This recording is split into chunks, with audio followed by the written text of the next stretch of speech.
everybody. Today we will be reading The Little Prince, or The Little Penimus. Now we will be continuing on where we left off. This is part 7. I soon learned to know that flower better on us.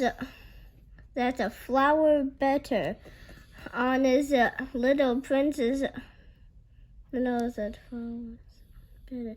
On the little prince's planet, there had always been very simple flowers decorated with a single row of petals so that they took up no room at all and got in no one's way. They would appear one morning in the grass and would fade by nightfall. But this one had grown from a seed, brought from who knows where, and the little prince had kept a close watch over a sprout that was not like any of the others. It might have been a new kind of baobab, but the sprout soon stopped growing and began to show signs of blossoming.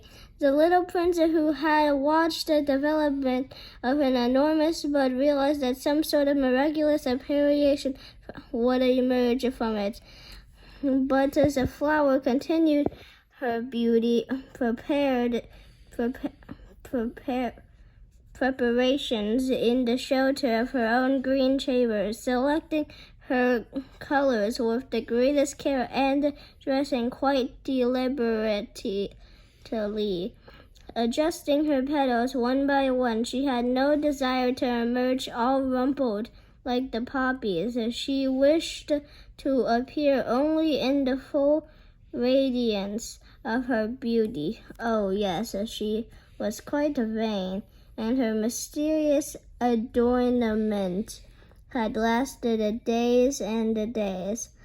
Then one morning, precisely at sunrise, she showed herself, and after having labored so painstakingly, she yawned and said, I'm hardly awake, ...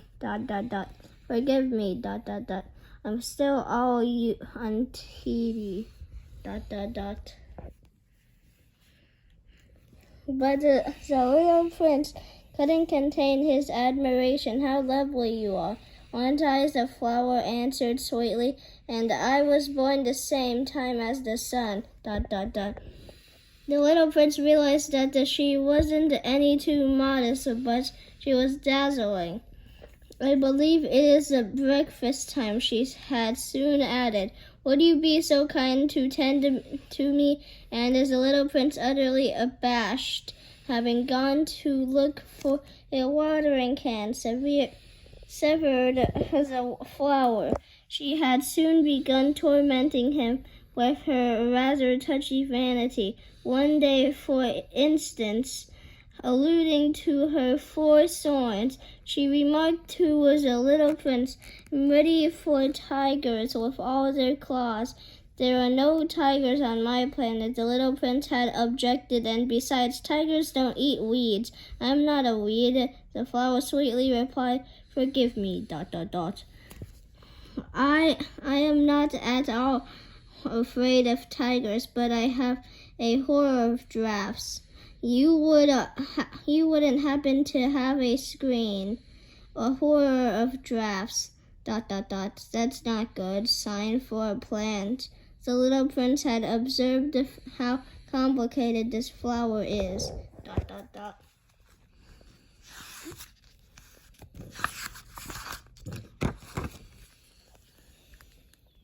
After dark, you will put me under glass. How cold it is where you live. Quite uncomfortable where I come from.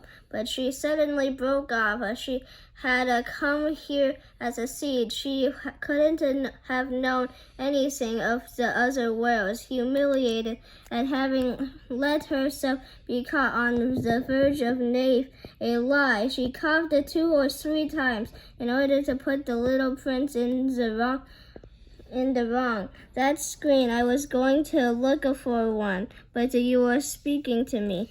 Then she made herself cough again in order to inflict a twinge of remorse on him.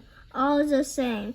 So the little prince, despite all the goodwill of his love, had soon come to mistrust her. He had taken serious certain inconsequential remarks and had grown very happy. I shouldn't have listened to her.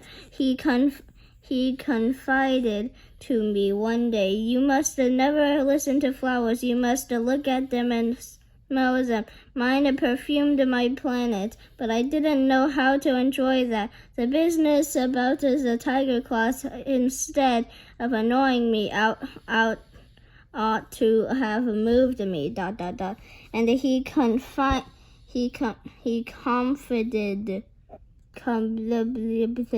further. In those days, I didn't understand anything. I should have judged her according to her actions, not her words.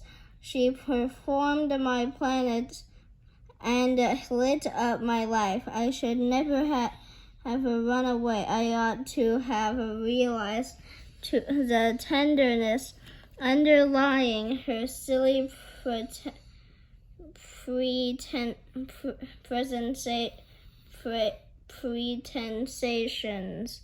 presentations. What is it?